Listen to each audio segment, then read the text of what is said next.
Good afternoon, everybody, and welcome to another episode of Go Beyond. As you can see, I'm doing things a little bit differently today because we have an extra guest here with us, Reverend Karen Chraska, who is our Associate Pastor of Worship Arts and Music Ministry. She is our music director. She leads our choir. She organizes our orchestra. She has a deep love for music, which we just thought was perfect to bring her in since we are focusing on the Psalms this month.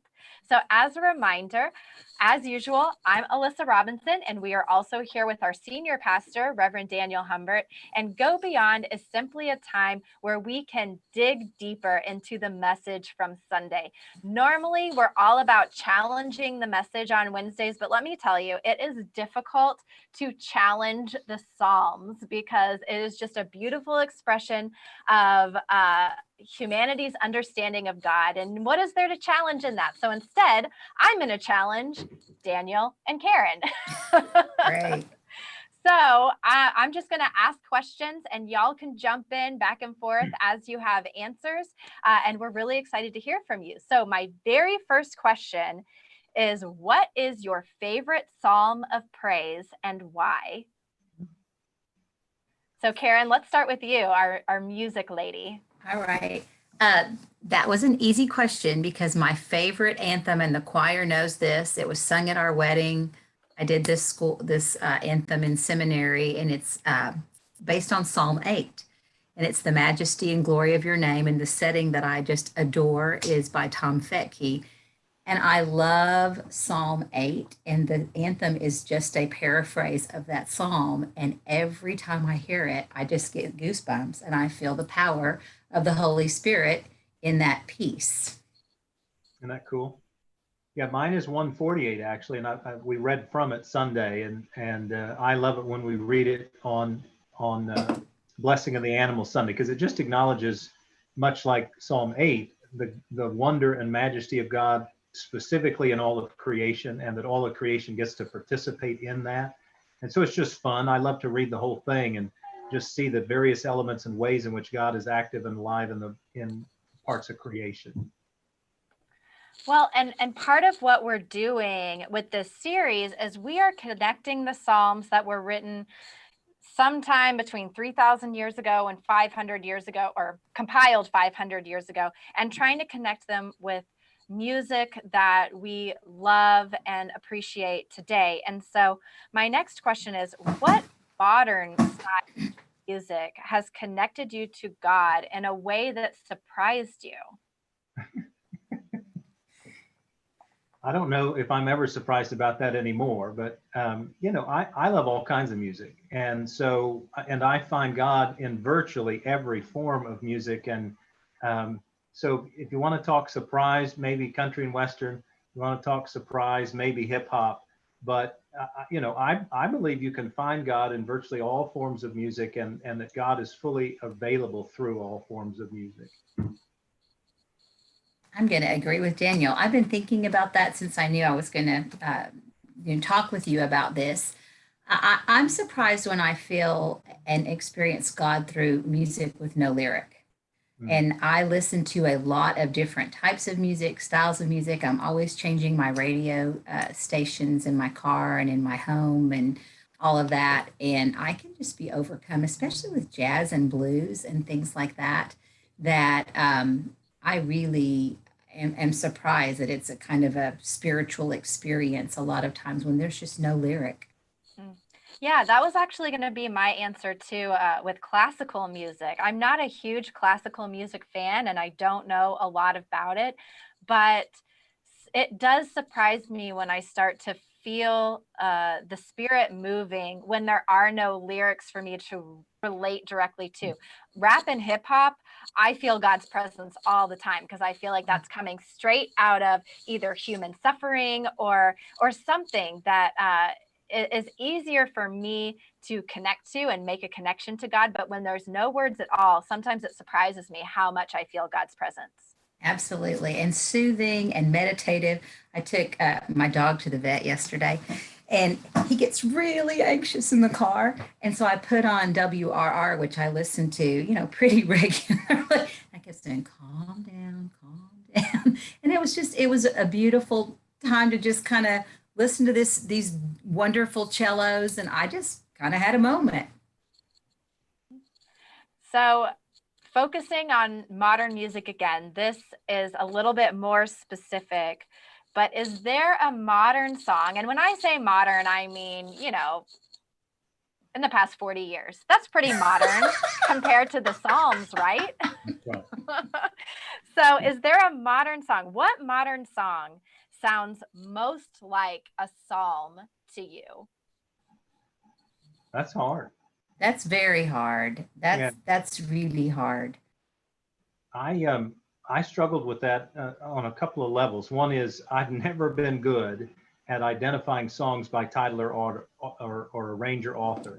I'm not good at remembering that stuff, so I don't remember, names of songs or even the authors or the artists. And so I could only literally kind of come up with one that I've been sort of listening to recently. It's about a couple of years old, I think. It's actually a contemporary Christian song, but it's called Maybe It's Okay. And it's about the whole sense of maybe it's okay that we're not okay. Maybe it's okay that, stuff is not as we had planned or thought. And it really is like a lament. And so I'm just going to read a little bit of the lyric because it speaks to me a lot. It just says, if I don't know what it hurt like to be broken, then how would I know what it feels like to be whole? If I didn't know what the cut's like to be rejected, then I wouldn't know what your love's coming home, that your love's coming home. Maybe it's okay if I'm not okay, because the one who holds the world is holding on to me. Maybe it's all right if I'm not all right, because the one who holds the stars is holding my whole life. And to me, that just sounds a little bit like a lament psalm and kind of acknowledging brokenness and acknowledging sort of sorrow, and then also acknowledging that God's got this and God's kind of with us. So, but it's hard to answer that question. It's a very hard question because I listen to a lot of pop music because my children have it on a lot, and styles of music that are not my favorite, I get to listen to quite a bit as well. And so I've been trying to think that there are a lot of songs with excerpts that are like, okay, there's certainly redemption in there. I watched Hamilton for the first time on Disney Plus the other night, and my daughter Caroline had a friend over, and we were watching it together, and all of a sudden there was a line and I said, oh my gosh, I said, pause it. And I said, there was a God reference in there. And there was talking about, and I don't even know the song because I don't know all the lyrics to the show. Like she knows every lyric in every song. And I said, okay, what did they just mention? And it was Jonah when he sat under the tree and the worm ate it up. And I thought, oh my gosh, God is infused in so many songs. Or in so many shows, or in so much art. But I thought kind of specifically throughout, songs that I sing at weddings and funerals specifically that are secular. So Wind Beneath My Wings and You Raise Me Up, Josh Groban. And there's a lot of songs that are very positive that have been kind of crossover songs that absolutely, in my mind, they're sacred when they're may or may not have been intended, for that purpose. Yeah, and I listen to a lot of indie folk and indie rock music, and I feel like for me that style of music, so much of it feels like a psalm. It's crying out, especially when we're focusing on lament, which we talk about next week. That's a lot of it that is crying out, and there's a song that I think of by the Strumbellas called Spirits. And one of the lyrics of the song is, I don't want a never-ending life. I just want to feel alive while I'm here. And it just feels like this struggle of, am I looking for an everlasting life? Am I wanting to live in a way that I leave a legacy, that I live forever? Or do I just want to be here and be present and experience the moment while I'm here? And when I listen to things like that, it is just so visceral and so human that it makes me feel that connection to God. And to me, it feels like a psalm of crying out to the universe or to the heavens or God in whatever way you interpret God, to say, like, what am I doing here? What's going on? And I love that. Okay, so not to take over and be answering my own questions, Go, Alyssa. but my very last question for today's episode: do you believe that we can find God in all kinds of music? And if so, or if not, why or why not? When I was thinking about that question, in all types of music, absolutely. In all songs, no. So in every genre of music, I mean, the human condition is obviously, whether it's love or pain or sorrow or loss, relationships, which, are prevalent in songs, absolutely. But obviously, not every song is edifying and points to God. Yeah, I mean, I think I would agree. I just think, God is the creator of all things, and even things that aren't, sort of all well and good, if you will. So I think music, whether we label it sacred or secular, points us to God and helps us discover God.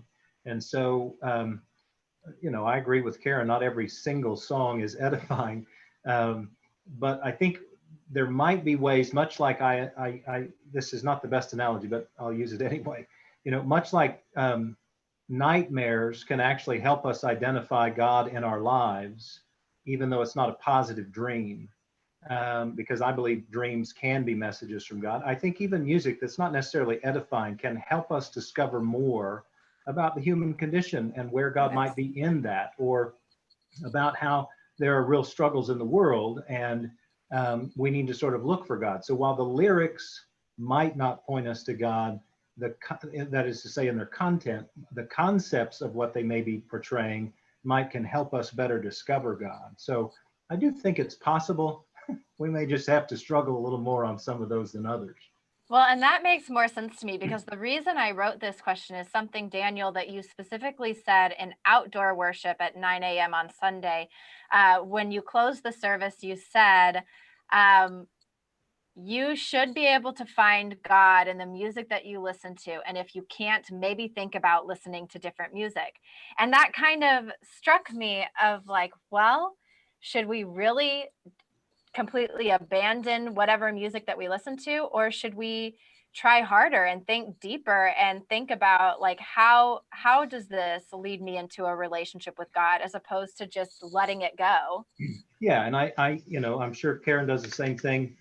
Like she pointed out earlier, our adolescent children sometimes listen to music that either not only do we not like, but we might not appreciate the lyrics in particular, and that there's impact and import from those lyrics. And so there are occasions, it doesn't happen often, but there are occasions when I say, well, tell me what those lyrics mean.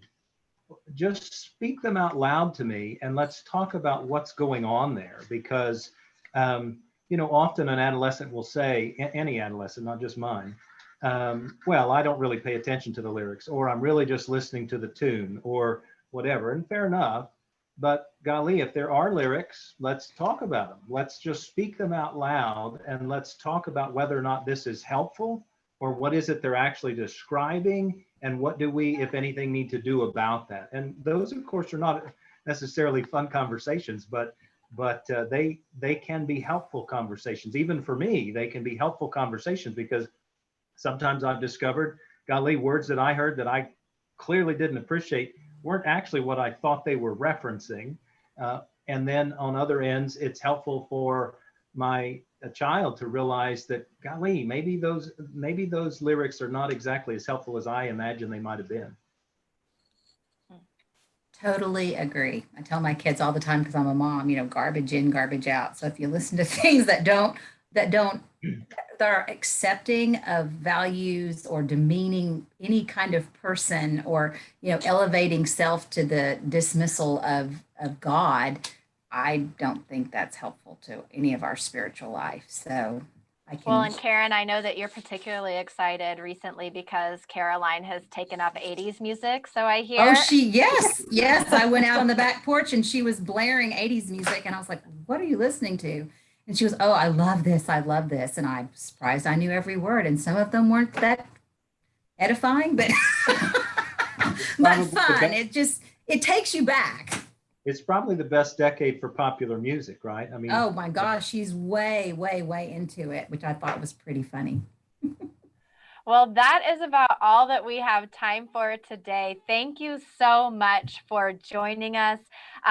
We love coming together for Go Beyond. And our Fridays, we are going to be putting out content on Fridays at 12:30, but it is going to look a little different from what you've seen over the past few weeks. So rather than it just being a spiritual practice, we're going to give you a way to experience the message. That might be in the form of a story, of a blog post, of a video, of something, but we're changing it up a little bit like we do here at Trietsch. We like to keep you on your toes.